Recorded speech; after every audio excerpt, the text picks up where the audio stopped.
Welcome back. You're watching the India development debate. The Zee boardroom is in the grips of a very interesting boardroom battle where one of the largest shareholders of the group, Invesco and OFI, have together moved for the removal of the MD and CEO Punit Goenka. They've called for an extraordinary general meeting. The company has about 45 days to get that organized, and this comes at a time when the promoters of the Zee group, that is Subhash Chandra and then his son Punit Goenka, have lost their share. They used to have about 50% of share of the company. It's come down to 4% following some bad debt, some bad luck as well, and now they're in a situation where they're pretty much holding on to maintain their position at the top of the company. Now, behind the scenes, we've seen this in light of several cases of shareholder activism which has gone on, where shareholders are no longer showing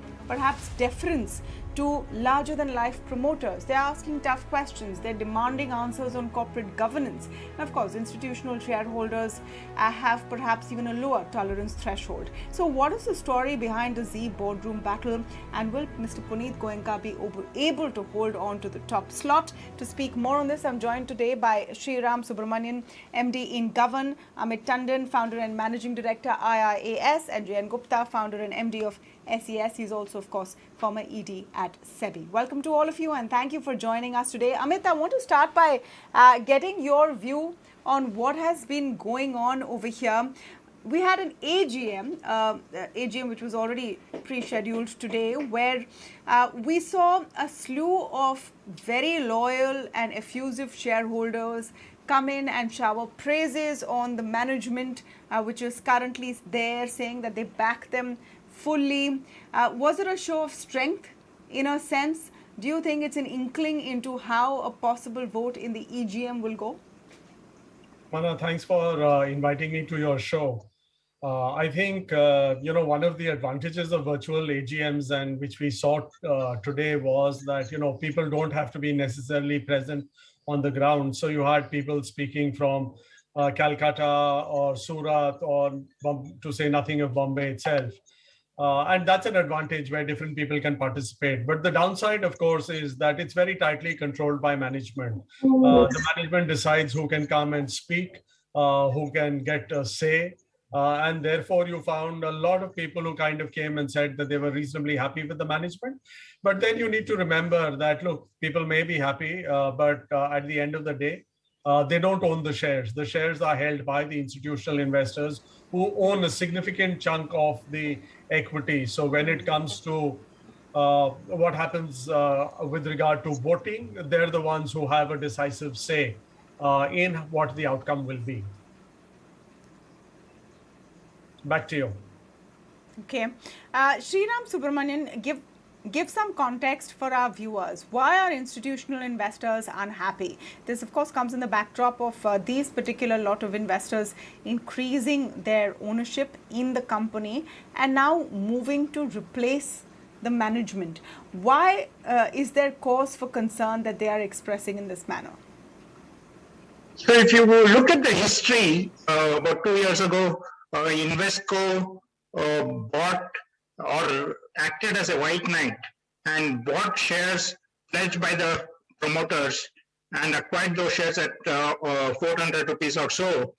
And thus they bulked up their shares. Invesco and OFI China Fund collectively have 17.88%. So, but the company stock has continued to underperform. There is an overhang of a related party transaction. Even this annual results have been qualified by the auditors for a put option which they have in the Mauritius and have not properly accounted for. So those related party transactions also act as an overhang. And the fact that there is a compensation increase for Mr. Punit Goenka and not anyone else in the company, all these played out in the investor's mind. And so they're unhappy with the performance. The Zee as a company is probably the largest cap company in India with the lowest promoter shareholding. right?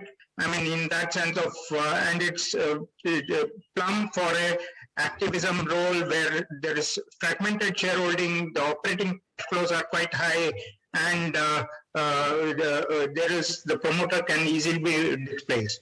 So that's why they're using this opportunity to sort of exercise their rights. Over to you.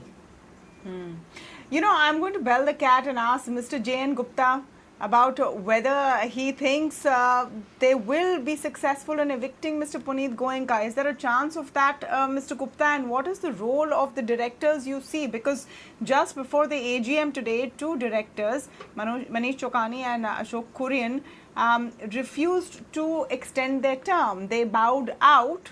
Coincidentally, Mr. Tandon's firm IIAS had recommended that their extension not be approved.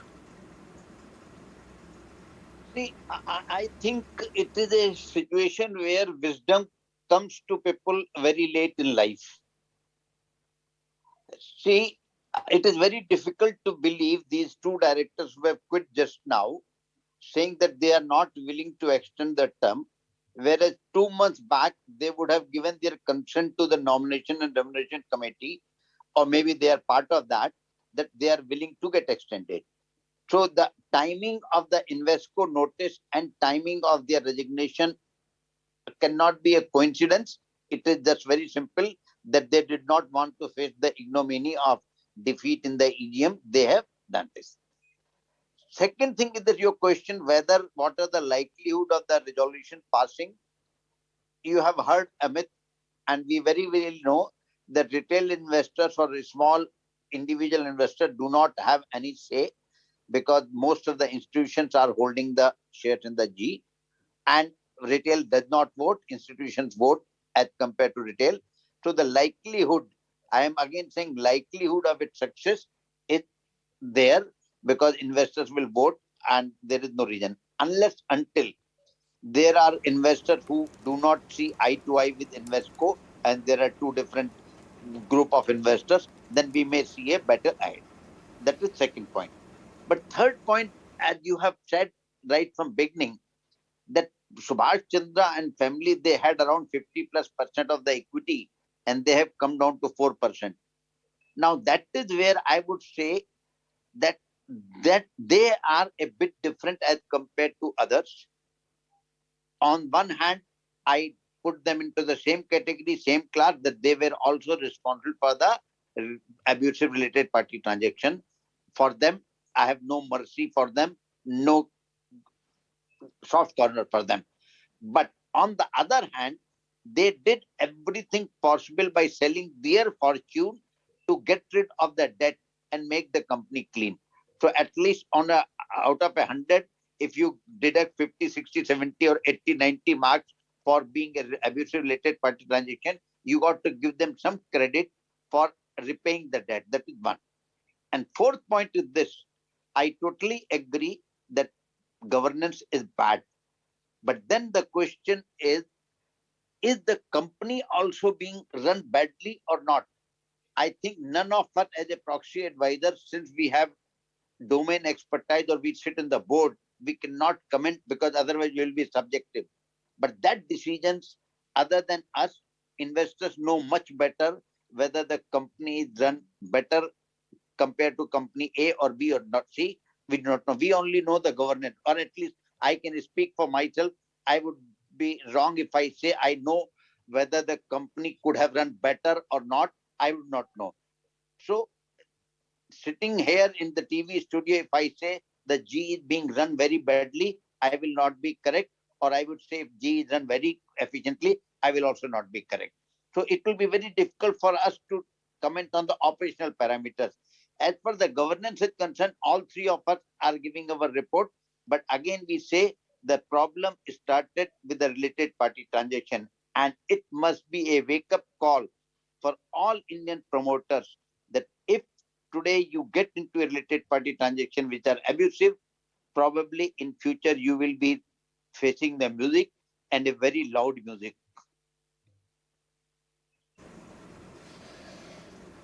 Well, you know, FIIs have over 57% of stake in the company, so they will, as Amit said, have the largest share. Amit, how are you seeing this play out? And what would your recommendation be to shareholders? Look, I'll just, before that, I will just say something on, the resignation by Ashok Kurien and Manish Chokhani. If you kind of look at, some of the documents which have been filed on the stock exchange, on the 11th is the letter which Invesco sent to the company. The company said they received it on the 12th. It was filed on the 13th. Now, what time was it filed at the stock exchange? The whole day went by. It's only after e-voting was over that it was filed. So therefore, very clearly, I think the directors or the company sat on the edge to say which way the voting will go before they finally kind of decide to, resign, so to speak, before what has happened. The second is, I do believe that, we are talking to investors all the time. I've been, looking at balance sheets, looking at companies, looking at strategies. So, companies which are well run, which are less, not run up to scratch, where there are governance issues. So when we look at things, that has a great bearing in terms of the recommendations which we try and put out. Our idea is that you need to be fair to the shareholders. So there is, of course, I'd like to kind of make that point here as well.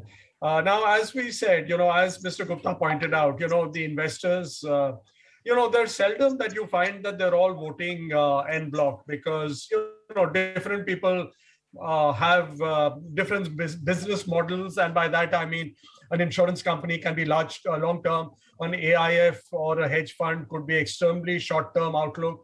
It's also a function of, how much the resources. So private equity tends to have, take higher fees and spend more time with management. People who have kind of index funds tend to be very low fees and therefore don't devote enough, or don't have the resources to devote enough time and attention. Someone may have bought the stock at 130 rupees. Here, their outlook may be different from someone who's bought the stock at 400 rupees. So it's going to be very difficult at this stage to take a call in terms of whether, how that voting would happen. But suffice it to say, when you think about it based on what Shriram described, the investors had kind of taken a call in 2019. I think what they must have felt now is we've given the company sufficient time. One is do an audit, tell us, what the size of the hole is. But, the news kind of seems to be coming out, at least on the financial end, in driblets. That's what it appears to be at this moment. There are some related party transactions going on. So that might have been enough to prompt the shareholders to kind of take the view which they have. I'm sure they'll be talking to each other. They'll be taking a view. And as I said, each of them will eventually take their own call with regard to how they stand on this matter. But if I may, Tamara, just one other thing. You have to kind of put it in context in terms of what's happening in the group. Yeah. Last year, there were a set of shareholders who were agitating about the practices that Zee learned. A week or 10 days ago, we saw what happened in Dish TV when Yes Bank decided to do something similar. They said, we want the existing board to be moved out and appoint a fresh set of directors. So I think, one could be an exception, but now you're starting to see a pattern with regard to behavior, which is, I think, what the shareholders are reacting to. Yeah. If I can just add to Amit. Possibly. Yeah. Can I just? Yes, go ahead. That investors will obviously, one of the problems that investors will face is that Invesco has not outlined an alternate business plan or anything which is a clear-cut alternate plan as how they're going to run the company. So each of the directors also, potential directors, new directors of the 6, has to be evaluated by shareholders on their own credibility. None of them have any media experience of significance, etc. So I think investors or shareholders will have to keep these 2 points in mind when they vote at the EGM, because as yet Invesco has not put out any alternate plan. Yeah, no, that's the point. Will investors perhaps give brownie points to the promoter family, like J.N. Gupta mentioned, for at least making the effort to reduce debt, for making that personal effort, and they are, after all, the faces of the company in that sense. No alternate face has been proposed. My view is that the investors have spoken, and at the end of the day, the company shouldn't have allowed the first thing to happen, and therefore, if the first thing shouldn't have happened, to give you credit for kind of correcting it is a little bit far-fetched. Maybe some people are a little bit more sympathetic to them, but as I said, they've spoken. At least a set of them has spoken. Yeah. All right. We'll have to see how the story plays out. Of course, it's something we'll be keeping an eye on. I've unfortunately run completely out of time, but I want to thank all of you for joining us on the India Development Debate. What are the topics you want to see discussed? What do you think is important for you to know more about beyond just the headlines? Write to us. Tell us. We're on Facebook, Twitter, Instagram, and you can reach out to us on all of our social media handles. Thank you so much for joining us. We'll see you once again, same place, same time tomorrow.